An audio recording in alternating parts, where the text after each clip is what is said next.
महेश चंद्र शर्मा जी, बधाइयों से। राधे राधे महाराज जी। करनी चाहिए जिनकी हम पूजा करते हैं, अन्य भगवान की मूर्ति रख सकते हैं क्या, जिससे एक ही सिवाय मन कहीं और ना लगे? मतलब एक ही रख सकते हैं? सिद्धांत है, प्रेम है। अगर आप सिद्धांत से भगवान शंकर का श्री विग्रह विराजमान करते हैं या लिंग विराजमान करते हैं तो पंच देवता की स्थापना करनी ही पड़ेगी। अंबा जी, गणेश जी, कार्तिकेय जी, नंदिकेश्वर जी, पंचदेव वहां विराजमान करना ही पड़ेगा। ये मर्यादा है। अकेले भगवान शंकर को आप विराजमान नहीं कर सकते, वहां फिर पंचदेव विराजमान होना चाहिए। अब जैसे प्रेम में हमारी भावना है, हम भगवान शिव से प्यार करें, लेकिन जब हम मंदिर विराजमान करेंगे तो वैदिक सिद्धांत के अनुसार विराजमान करेंगे। अब जैसे हमें प्रीति है केवल श्री कृष्ण से, पर जब हम मंदिर बनाएंगे तो राधा कृष्ण विराजमान करेंगे, अकेले श्री कृष्ण नहीं, अकेले राम जी नहीं, सिया राम जी विराजमान। और जहाँ सिया राम जी विराजमान करेंगे तो मर्यादा वहां हनुमान जी विराजमान होने चाहिए। समझ रहे ना? तो मंदिर में फिर मर्यादा बनती है। और अपने घर में पूजा करने की बात अलग है। अगर आप मंदिर बनवाते हैं तो फिर मर्यादित उसमें ठाकुर जी विराजमान होने चाहिए, क्योंकि उसमें शास्त्रीय पद्धति से प्राण प्रतिष्ठा होगी और वो केवल तुम्हारा ही मंदिर नहीं होगा, कोई भी दर्शन करने आ सकता है, तो वो फिर मर्यादित बनना चाहिए। और घर में अपने हम ठाकुर जी विराजमान कर लें, शंकर जी विराजमान कर लें, राम जी विराजमान कर लें, कोई परेशानी नहीं। लेकिन जब मंदिर बनाएंगे हम तो शास्त्रीय मर्यादा के अनुसार बनाएंगे। जी मैं ये जानना चाह रहा था, ये जो घर में पूजा पाठ का स्थान होता है मंदिर में, आओ जैसे देखो मंदिर शब्द से क्या होता है कि एक बड़े आकार की बात आती है। और घर में पूजा गृह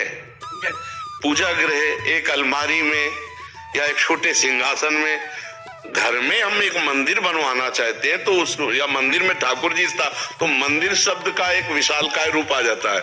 और जब हम घर की पूजा की बात करेंगे तो हम उसमें कहेंगे जो पूजा गृह है उसमें जो ठाकुर जी विराजमान हमारे घर में, वो बोलेंगे हम, तो उसका उत्तर और होगा। और मंदिर शब्द से फिर घर का पूजा गृह का सिंहासन, घर की पूजा गृह की अलमारी, घर में पूजा जो सिंहासन बनाते एक छोटा सा होता है। अब उसमें क्या आप चाहते हो? मैं ये चाहता हूँ गुरु जी जानना, जैसे मान लीजिए मैं हनुमान चालीसा पाठ करता हूँ डेली, उसके बाद शंकर भोलेनाथ की आरती, तो मैं ये जानना चाहता हूँ गुरु जी, जैसे मैं राधा रानी के दर्शन में यदि भजन करना चाहता हूँ तो मेरे को फल जो है एक दिशा में जाना चाहिए या सबका? पहले क्या होता है, प्रारंभ में तो सबकी भक्ति ऐसी होती जैसे आप करते हो।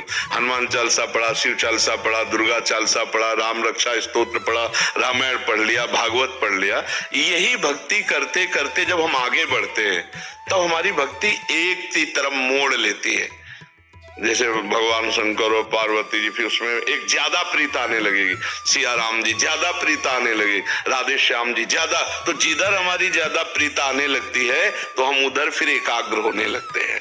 पर पूजा सबकी ऐसे ही होती है, सबकी प्रारंभिक भक्ति ऐसे ही होती है। क्यों? लगभग सबकी प्रारंभिक भक्ति यही होती है कि एक लोटा शंकर जी में जल चढ़ा दिया, राम जी की आरती कर दी, हनुमान चालीसा पढ़ ली, देवी जी के दर्शन कर ली। प्रारंभ यहीं से होती है और पूर्णता में जब आती है तब एक भरोसो, एक बल, एक आस विश्वास, एक राम घनश्याम हित चातक तुलसीदास। पर अपने को अभी यही चले, अपने जितनी योग्यता अगर उसके अनुसार चले तो हम ज्यादा लाभ प्राप्त कर लेंगे। अभी जैसे आप छोड़ दो, हम आपको बताएं कि एक की करो तो आपका मन परेशान कर देगा।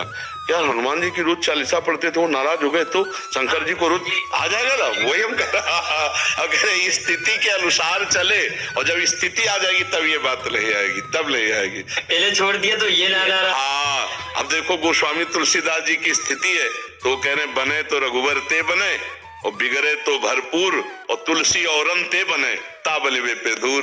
तो वो स्थिति तो आई नहीं, तो इसलिए जैसे चल रहे आप ऐसे चलते रहो। जी।